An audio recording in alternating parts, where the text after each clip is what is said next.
I paid my husband for love for 10 years, until the day I found the receipts in his old suitcase and sank onto the floor. It wasn't hidden, not a secret compartment, just an old leather suitcase on the top shelf of the hallway closet, cinched shut with a stretched rubber band.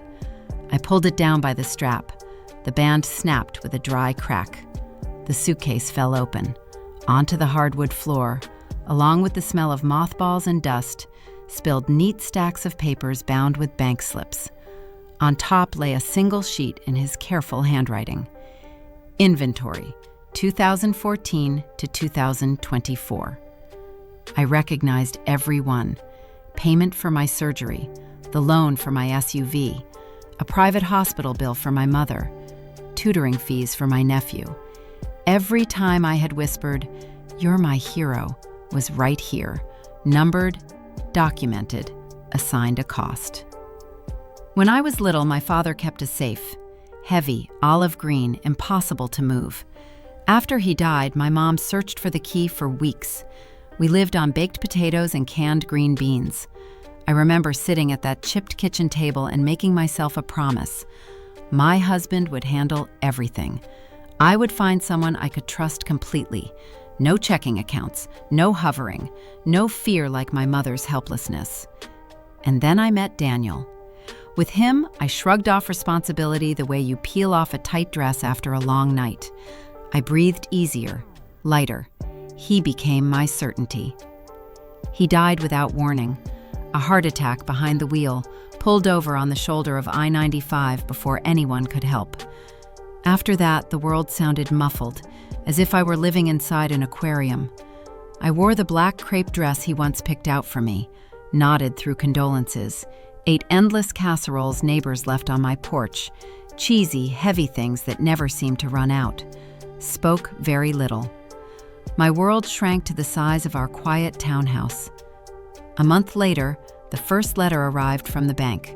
Thin envelope, corporate logo, late payment on the loan for my car. I opened the safe we shared, the one I had never touched. The key had been sitting in my jewelry box for 10 years. There were 3 loans, small consumer ones. For a librarian's salary like mine, they were crushing. Our savings, barely enough to last a few months. And his business, judging by the paperwork, had been struggling for nearly a year. Losses, overdue rent. He had said nothing. For 12 months, he smiled across the dinner table, kissed my forehead, asked about my day, and kept silent. I sold the SUV to the first buyer who showed up for far less than it was worth. Then my mother's gold brooch, the one with the color-shifting alexandrite. I slid it through the pawn shop window without meeting the clerk's eyes. I picked up extra work, scanning archival documents for university researchers at night. My eyes burned from decades-old newspaper dust. Inside my head, one question ticked like a metronome. Why didn't you tell me? We could have handled it together. And right behind it came the heavier thought. Would I have let him? I had breathed his care like oxygen, invisible until it was gone. In his desk drawer, beneath printer paper, I found a black moleskin notebook. Not a diary, just brisk entries. Emily, Michael Kors bag, by the 15th, mall downtown. Mom, refill prescription before the 10th. Reservation at the Harbor Room, anniversary. A project manager's task list titled My Wife. In the corner of the last page, written in red ink, hold on, for her. Don't let it show. I barely made it to the trash can before I got sick. The shame was physical, sharp. His love hadn't been a feeling, it had been a job, a 24-hour shift with no days off. And I had been the blind, greedy beneficiary who never once read the reports. Then there was the suitcase, the final piece of evidence. I carried it to the living room and sat on the cold floor, arranging the stacks around me like tarot cards. I decided to sort them not by year, but by amount, smallest to largest. The tiniest receipt was pressed flat at the very bottom. A faded slip of paper. Spring Cafe, $4.75. 2 scoops of vanilla ice cream, July 12th, 2014. 1 month after our wedding. We had been walking through Riverside Park that evening, the air thick with summer heat. I remember telling him how happy I was that everything was ours now. He smiled that restrained smile of his, stroked my hand with his thumb, and quietly paid the waitress. That was where it began, with that ridiculous ice cream. In that moment, he decided he would always pay, always carry it, always shield me. And I, licking my spoon, decided that was exactly how life should be, that I deserved this unconditional safety. We signed a silent contract without ever looking each other in the eye. I grabbed the stack and rushed to the kitchen, ready to burn it all. The lighter sparked, but wouldn't catch, so I tore the papers instead. Thick receipts ripped badly, leaving jagged edges. I was gasping with anger, not at him, at myself. I could see his eyes that day in the park, calm, certain, already choosing for both of us. He understood everything then. I noticed nothing. I just ate my ice cream. Dawn found me still standing at the kitchen window, drinking water straight from the pitcher. Shredded receipts floated in the sink like pale debris after a storm.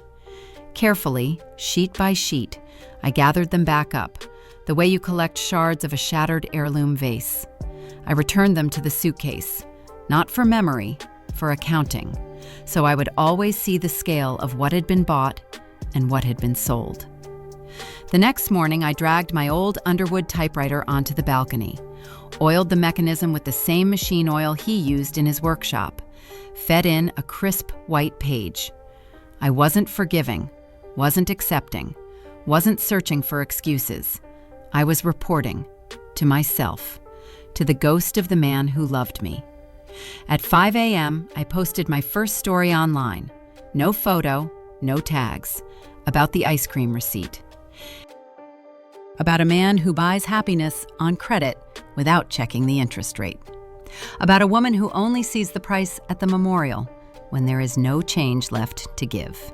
The suitcase still sits on the balcony beside the typewriter.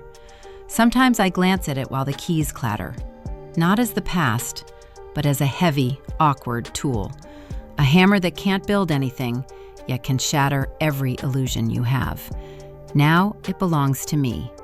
When I type, the air smells faintly of oil, dust, and the metallic warmth of the ribbon. That was the scent of his workshop. I've learned to breathe it in, not with longing, but with focus, the way he must have breathed it in while planning the next payment. I am still paying for that love, every night, line by line, but now with my own words and that quiet, stubborn smell. This is my new contract with myself. No silent clauses, no hidden fees. Just the sound of keys striking paper, a blank page, and a hard-earned clarity.